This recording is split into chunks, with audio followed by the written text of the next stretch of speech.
The most powerful being in the universe sat upon his throne. Certain he had finally beaten his fate, he was wrong. Somewhere far away, the child he believed he had eaten was learning to walk. This is the story of how a hidden infant grew up to overthrow the Lord of all things. The story of survival, of cunning, and of a debt that came due.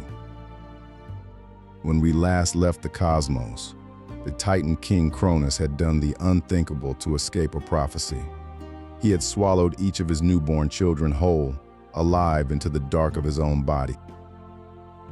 Hestia, Demeter, Hera, Hades, Poseidon, 5 immortal gods buried alive inside their father who could not die and could not escape.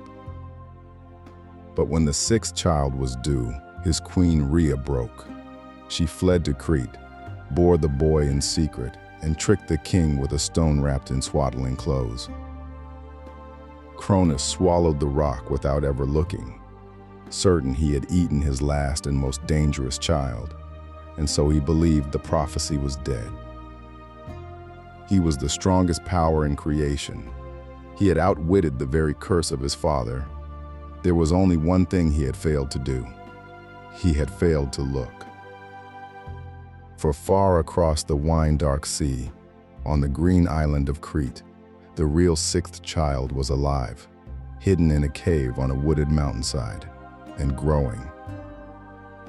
His name was Zeus, and he was the doom the king had swallowed a stone to prevent the future that simply would not be eaten. But a hidden child is a fragile thing. To survive, he would have to be kept alive, kept quiet, and kept utterly secret until he was strong enough to come home.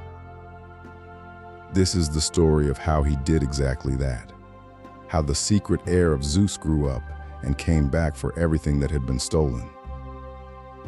In the deep green silence of the Cretan cave, the infant god wanted for nothing.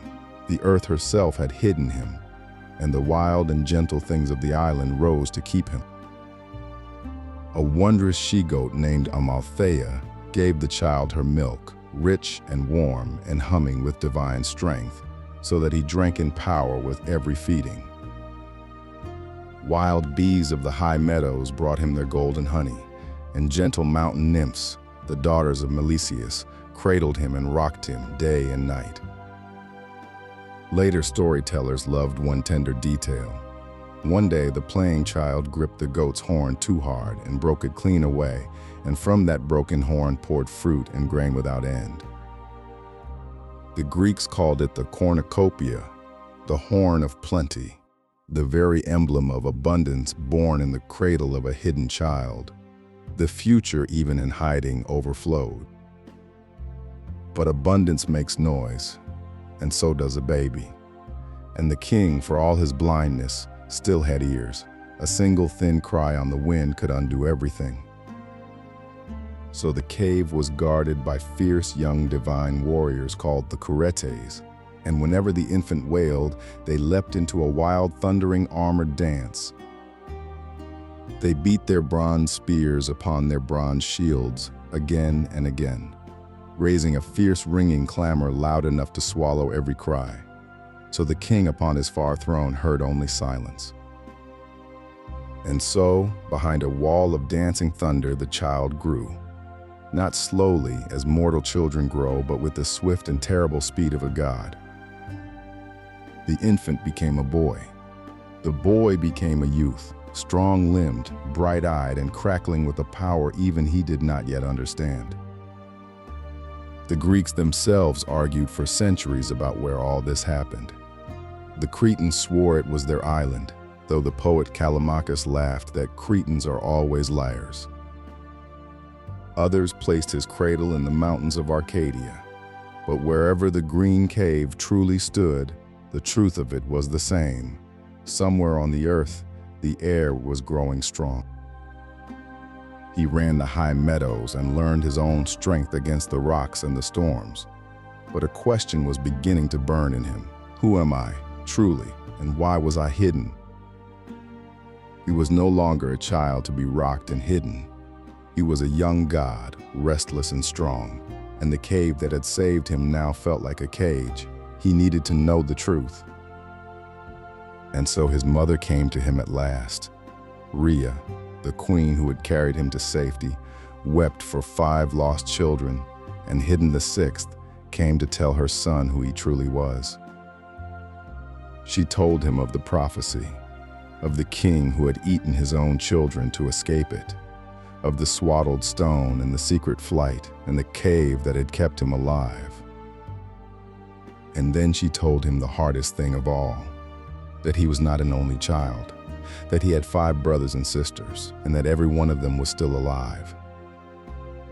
Alive, but not free, sealed, living and aware, inside the body of the Father who had devoured them. A living tomb of immortal gods waiting in the dark of the king. Imagine hearing that you were never meant to live, that your survival was a theft from a tyrant, and that your brothers and sisters were imprisoned inside the most powerful being alive. Something in the young god hardened. He understood now why he had been hidden and what it had cost. The 5 in the dark were his to free. The throne in the marble was his to take. His first instinct was the simplest one, to march to the throne of the cosmos and tear his father apart with his bare hands. It was a young god's instinct, and it was wrong. For Cronus was not merely strong. He was the king who had unseated his own father, the lord of all the Titans, the most powerful being the universe had ever produced. Raw force would not be enough. And there was a deeper problem. Even if Zeus could somehow strike the king down, the 5 swallowed gods would die with him, sealed forever in the dark. To win, he could not simply destroy his father. He had to make the king give them back. He had to open the living tomb from the inside. And for that, Zeus would need something stronger than lightning. He would need cunning. There was one being in all the cosmos wiser than any other. Not the strongest, not the eldest, but the most cunning. Her name was Metis, a daughter of the great river Ocean. And so the young god went to her, down to the deep gleaming halls of the sea, and laid his impossible problem at her feet.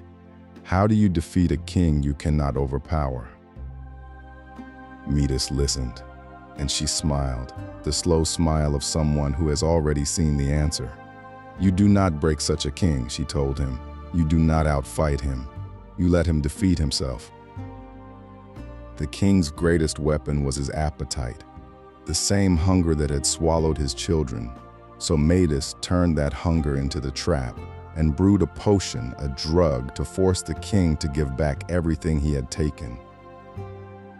It was an emetic, a drug so violent that the king would be racked and heaving, unable to hold down anything inside him, including 5 gods and a stone.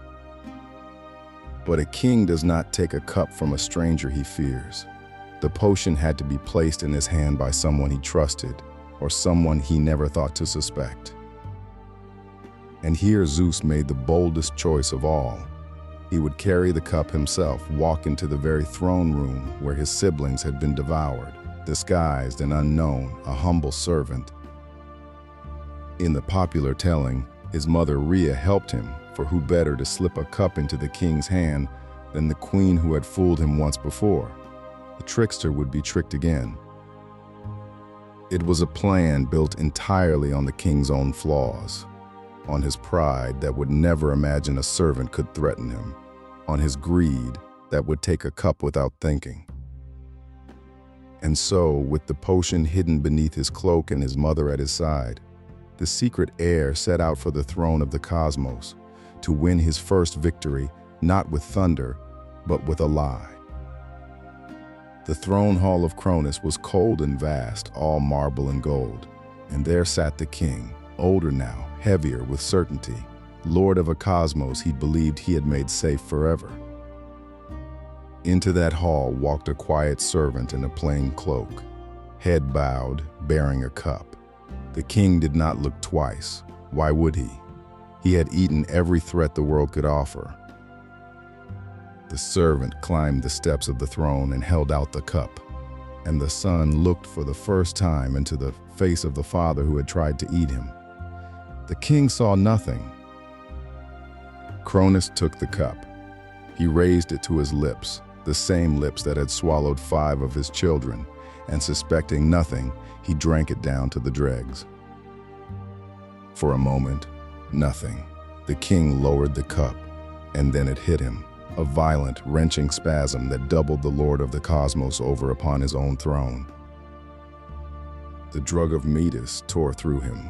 The king, who had spent a lifetime keeping his children sealed inside, could no longer hold anything down.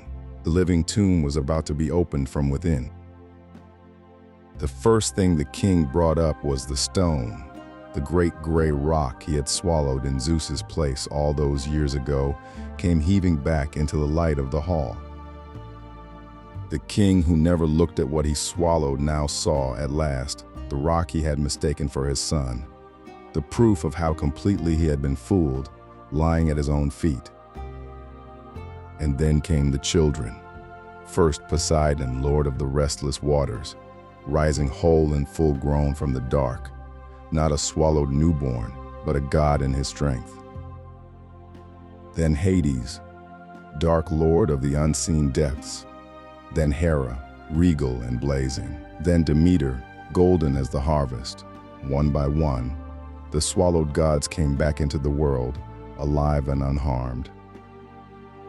And last of all, Hestia, the eldest, the very first child Cronus had ever swallowed, and so the last to return, first into the dark and first to be made free. 5 gods, swallowed alive and entombed for a lifetime, now stood whole in the hall of the king who had devoured them, and in their midst the servant let his plain cloak fall. The king stared at the radiant young god before him and understood far too late exactly what he was looking at. The 6th child, the one he thought he had eaten, alive. And here, let us correct what almost everyone gets wrong. Zeus did not claw his way out of his father's belly. He was never inside it. He walked in through the front door as a stranger with a cup. And the freed gods had never died. They were immortal, swallowed whole and living, kept in the dark and now simply released. The tyrant's prison had become his undoing. There was still the matter of the stone, the rock that had saved a god's life by being mistaken for him. Zeus would not let such a marvel be forgotten. He carried it to the slopes of Mount Parnassus, to a place the Greeks would call Delphi, and set it fast in the earth, a sign and a marvel for all the mortals yet to come. They named it the omphalos, the navel of the world, and it was no mere legend. For centuries afterward, real travelers came to Delphi and were shown a stone, anointed with oil and wrapped in wool. The stone that fooled the king of the cosmos became the very center of the Greek world.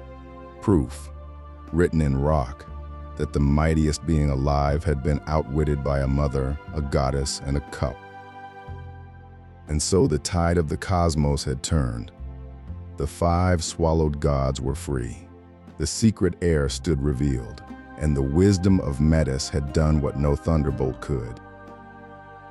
But make no mistake, Cronus was undone, not destroyed. The king still lived. The Titans, vast and ancient and terrible, still ruled the heights of the cosmos. The throne had not changed hands. Zeus had freed an army of gods.